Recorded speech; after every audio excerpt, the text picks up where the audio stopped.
বিভাগীয় স্বাস্থ্য complex, even Dhaka medical college হাসপাতাল সহ অসংখ্য হাসপাতাল আপনি ঘুরে দেখবেন, অধিকাংশ হাসপাতালে হামের টিকার সংকটে শিশুদের ত্রাহি অবস্থা, সেই সাথে অভিভাবকদের কান্না, চোখের পানি। একদিকে কোরবানি চলবে, অন্যদিকে এই শিশুদেরকে অন্যভাবে কোরবানি দিচ্ছে তার অভিভাবকরা, কারণ কোনো সলিউশন নাই, টিকা সংকটের কোনো সমাধানের উদ্যোগ নাই। এমন অবস্থায় আমরা দেখছি সরকার শুধু গাল ভরা বুলি দিয়ে যাচ্ছে।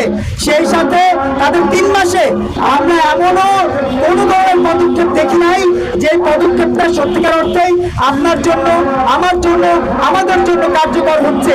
আমরা বলতে চাই, দ্রব্যমূল্য বেড়েছে, খুন বেড়েছে, ধর্ষণ বেড়েছে, নৈরাজ্য বেড়েছে, হানাহানি বেড়েছে, হামলা পাল্টা হামলা বেড়েছে, বাংলাদেশের সাধারণ মানুষের নিরাপত্তা কমেছে, বাংলাদেশের মানুষের লাশের দাম কমেছে, জীবনের দাম কমেছে।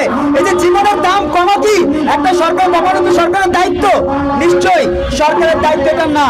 সরকারের দায়িত্ব সত্যিকার অর্থেই একটা গণবান্ধব বাংলাদেশ বাস্তবায়ন করা, যে বাংলাদেশ বাস্তবায়নের ইশতেহারই তাদের নির্বাচনী ইশতেহারে ছিল না।